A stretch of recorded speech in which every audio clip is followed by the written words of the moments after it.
Coucou tout le monde, j'espère que vous allez bien. On se retrouve aujourd'hui pour une vidéo je mange vegan pendant 24 heures. Donc l'objectif de cette vidéo c'est de changer un peu. Moi je suis pas vegan, je mange de tout, je mange de la viande, des œufs, du poisson, etc. Mais de temps en temps je me fais des repas végétariens ou vegan aussi. Mais étant donné que dans ma communauté je pense qu'il y en a qui ont envie de se tourner vers une alimentation un petit peu plus végétale, c'est quelque chose qui concerne de plus en plus de monde, je me suis dit que ce serait une bonne idée d'en parler un petit peu dans cette vidéo.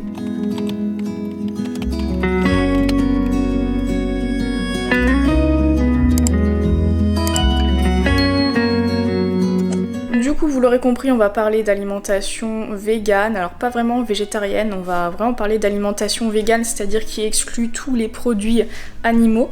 Je vais essayer de vous donner quelques conseils de base à ce sujet-là pour que vous en sachiez un peu plus et pour que vous évitiez de faire aussi des erreurs. Donc je vais commencer par me préparer un petit déjeuner qui sera plutôt original. Ce matin, je vais tenter de faire un porridge original. Dans une casserole, je verse des fruits rouges surgelés, des flocons d'avoine, de l'eau et une demi-cuillère à café de spiruline bleue de chez Coro. Au cas où, je vous mets le lien en description. Je fais cuire à feu doux tout en mélangeant jusqu'à obtenir une texture de pâte. Je verse mon porridge dans un bol. En topping, j'ajoute de la purée de noix de cajou. Et voilà! Bon, c'est vrai qu'un petit déjeuner violet, on est d'accord pour dire que ce n'est pas quelque chose de commun. Bon, après ce petit déjeuner tout en violet, je vais vous donner les avantages et les inconvénients tout d'abord à être vegan. Alors après, je suis pas vegan, donc s'il y a des personnes qui sont véganes depuis plusieurs années, vous aurez vécu le truc, donc vous aurez peut-être plus d'éléments à apporter par rapport à ce que je vais dire. Donc en avantage que j'ai noté, le premier déjà, c'est que c'est meilleur pour l'environnement. Je pense que vous êtes au courant que le climat change. On a vécu un été bien chaud et ça va continuer tous les ans de pire en pire. On est presque 8 milliards d'êtres humains sur Terre et puis on épuise les ressources que la Terre peut produire en une année, on l'épuise en quelques mois. Donc se sensibiliser aux questions environnementales et aux gestes que chacun peut faire chaque jour, je pense que c'est quelque chose de très important. Et l'alimentation végane en fait partie parce que la production de viande pollue énormément. Déjà le fait de nourrir les animaux et puis ensuite abattre les animaux, produire la viande, etc. Ça consomme énormément d'énergie et de ressources. Enfin en tout cas ça en consomme plus que la production d'aliments à base de végétaux. Donc manger vegan, c'est meilleur pour l'environnement. Il y a aussi le fait de pas vouloir manger d'animaux parce qu'on respecte leur vie, etc. Et ça c'est un argument que je comprends tout à fait. Autre gros avantage, c'est bien moins cher de manger vegan, enfin en tout cas de cuisiner vegan, parce que la viande, on va pas se mentir, ça coûte une fortune et surtout dernièrement, les prix ils ont augmenté, le prix du poulet par exemple a quasiment doublé, enfin c'est un truc de fou. Moi avant ma portion de dinde ça me coûtait 1,50€, maintenant ça coûte 3€. Voilà. C'est pour ça aussi que moi je me dis je vais peut-être manger un petit peu plus végétarien, enfin en tout cas manger un petit peu moins de viande afin de faire des économies d'argent. Mais l'alimentation végane ne représente pas que des avantages parce que sinon toute l'humanité se serait tournée vers ce régime alimentaire. La première chose, c'est on peut facilement se retrouver avec des carences si on gère mal son alimentation tout simplement. On est vraiment obligé de faire attention à ce qu'on mange pour pas se retrouver avec des carences. Je pense notamment à la carence en fer, parce qu'en fait le fer c'est un élément qu'on retrouve beaucoup dans les produits animaux, notamment la viande rouge. C'est un fer qui est très assimilable. Il y a également du fer dans les produits végétaux, mais ce fer là est très difficilement assimilable par le corps. Donc même si on mange par exemple de la spiruline c'est un aliment donc végétal qui est extrêmement riche en fer. Le problème c'est que le corps n'assimile quasiment pas le fer issu de la spiruline. Donc c'est comme si on ne consommait pas de fer finalement. Donc c'est pas avec ça qu'on comble des carences en fer par exemple. Le fer d'origine animale est facilement assimilable, donc ça permet d'éviter des carences en fer. Par contre le fer d'origine végétale est très difficile à assimiler pour le corps, ce qui fait qu'on peut manger énormément de fer végétal et en assimiler qu'un très faible pourcentage. Donc voilà, c'est un gros inconvénient qui implique de s'intéresser à la micronutrition des aliments d'origine végétale. Qu'est-ce que j'entends par micronutrition ? C'est s'intéresser à la composition des vitamines et minéraux qu'il y a dans les végétaux. Si on veut passer à une alimentation végane, il faut regarder quels sont les vitamines et minéraux qu'on retrouve beaucoup dans les produits animaux pour savoir quels produits végétaux favoriser justement pour pas se retrouver avec des carences. Et si besoin, prendre des compléments alimentaires. Je pense également à la vitamine B12 qu'on retrouve beaucoup dans la viande ou les œufs. Donc voilà, ça c'est un gros inconvénient.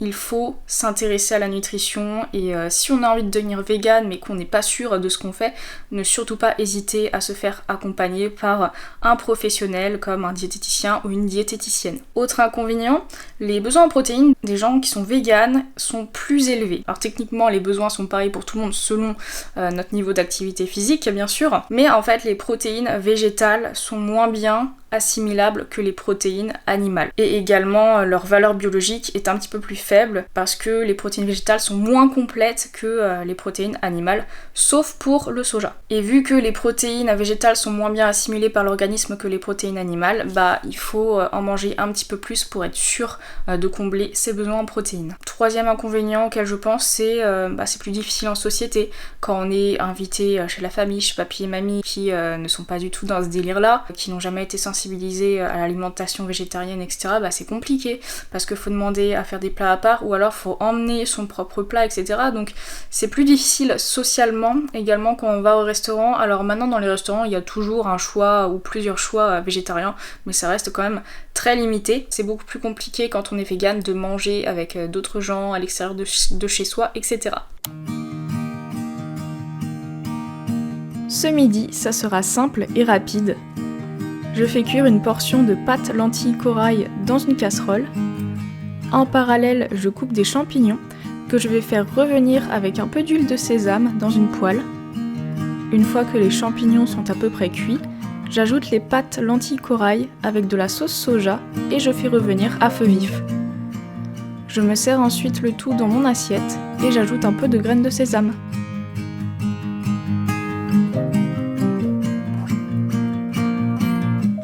Alors comme je vous disais tout à l'heure, quand je parlais des inconvénients de l'alimentation végane, c'est au niveau des protéines. Les besoins en protéines sont légèrement augmentés et les aliments qui sont réputés pour être riches en protéines, ce sont les produits animaux en fait. Donc tout ce qui va être viande, poisson, crustacés, œufs, mais également un petit peu le fromage, les produits laitiers, etc.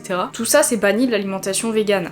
Donc du coup, où est-ce qu'on va trouver les protéines? Alors tout d'abord, on va les trouver dans les légumineuses. Les légumineuses comme les lentilles ou les haricots rouges par exemple. Ce sont des aliments qui vont contenir 25% de protéines, c'est-à-dire 20 grammes de protéines pour 100 grammes. Ce qui est équivalent à la viande finalement. Mais le problème, c'est qu'ils contiennent également beaucoup de glucides. Ce sont également une source de glucides, alors que la viande est une source principale de protéines, c'est-à-dire qu'il n'y a pas de glucides à côté. Ou alors il va y avoir des lipides. Mais les légumineuses sont une source de protéines et de glucides, mais c'est une source de protéines non négligeable, donc il va absolument falloir intégrer des légumineuses dans son alimentation. Le désavantage des légumineuses aussi, c'est que les protéines ne sont pas complètes. On dit qu'une protéine est complète quand elle contient tous les acides aminés essentiels.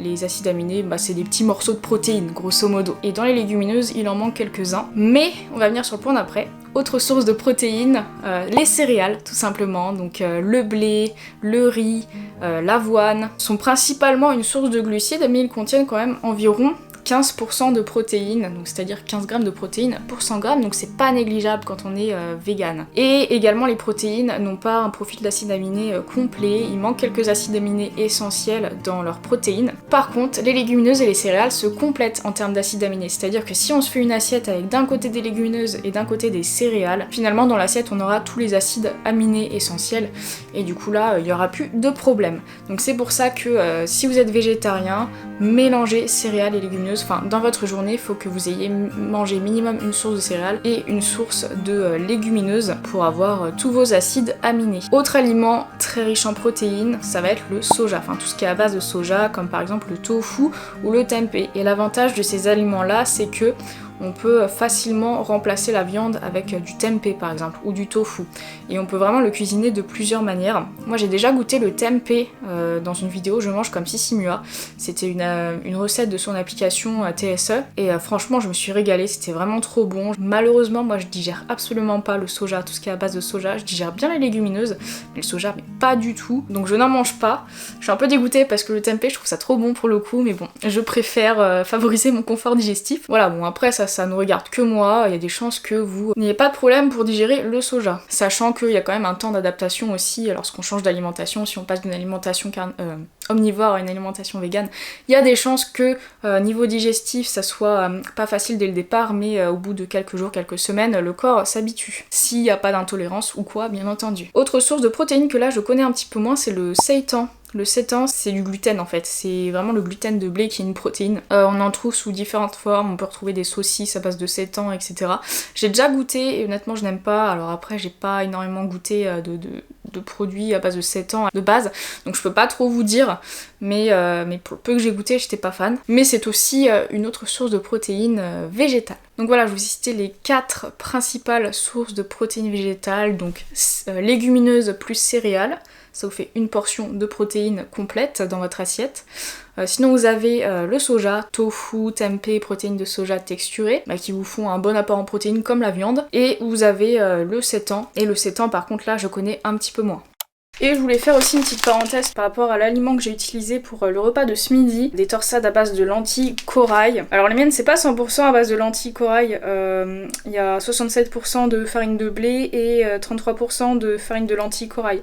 Ça nous fait 17 grammes pour 100 grammes de protéines. Pour des pâtes c'est beaucoup. Franchement la première fois que j'avais goûté des lentilles corail, c'était je crois des pâtes à 100%. De farine de lentilles corail, j'avais trouvé ça pas terrible, ça a pas du tout le goût des pâtes, mais là vu qu'on a un mélange de semoule de farine de blé et de farine de lentilles corail, pour le coup ça ressemblait beaucoup à de vraies pâtes, il y avait très peu de différence en termes de texture et de goût. Donc franchement ça c'est le bon bail, ça vous permet de faire n'importe quel plat à base de pâtes enrichi en protéines, que vous soyez vegan ou non d'ailleurs, c'est vraiment un bon plan. C'est un peu plus cher que des pâtes classiques, on va pas se mentir, mais de temps en temps, pour compléter son apport en protéines, franchement c'est une très très bonne idée. Ce soir, ça sera salade.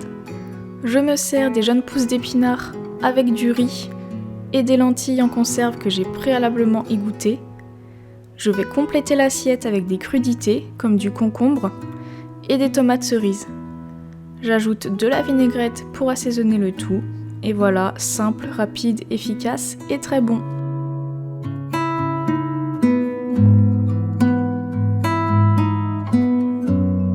Voilà pour cette journée dans mon assiette vegan. Si vous êtes vegan depuis un moment et que vous avez des choses à ajouter, n'hésitez pas à le dire en commentaire parce que cette vidéo était un petit peu rapide, j'ai vraiment énoncé les bases. N'oubliez pas que passer d'une alimentation omnivore à une alimentation vegan, ça ne s'improvise pas, au risque de se retrouver avec des carences en fer par exemple ou en vitamine B12. Donc renseignez-vous bien avant et n'hésitez pas à vous faire accompagner dans votre transition si vous voulez devenir vegan ou végétarien. Moi personnellement j'ai pas pour ambition de devenir vegan, j'ai vraiment envie de garder une alimentation flexible et manger de tout. De toute façon je consomme pas énormément de viande, déjà à cause du prix et parce que je raffole pas non plus de viande. Bon j'aime bien les pâtes bolognaises à base de bœuf par exemple, j'aime bien me faire du riz sauté avec de la dinde de temps en temps, mais pour une question de budget et aussi d'éthique, je ne souhaite pas consommer de la viande tous les jours. Je préfère me rabattre sur des œufs bio de poules qui ont été élevés en plein air. Je pense que c'est une bonne alternative aussi, parce que dans les œufs, il y a tout ce qu'il faut. Mais c'est vrai que pour une question de budget aussi, avec l'inflation, je trouve intéressant de moi me tourner vers des plats véganes de plus en plus souvent. Comme par exemple le plat que j'ai fait ce midi qui était très bon à base de lentilles corail. Et je fais très souvent aussi le combo riz-lentilles, vous le voyez dans mes vlogs. C'est vraiment un combo que j'aime bien et qui est très complet. Je pense que pour l'environnement, c'est quand même important de s'intéresser à ça et à végétaliser un petit peu plus ses plats et à réduire sa consommation de viande. C'est vraiment quelque chose que tout le monde devrait faire. On devrait limite sensibiliser les enfants à l'école ou les adolescents au collège par rapport à ça, parce que c'est un peu l'avenir, je pense. Donc voilà. J'espère que cette vidéo vous aura plu. N'hésitez pas à laisser un commentaire, à liker la vidéo et à vous abonner pour me soutenir. Et on se retrouve très bientôt pour une nouvelle vidéo.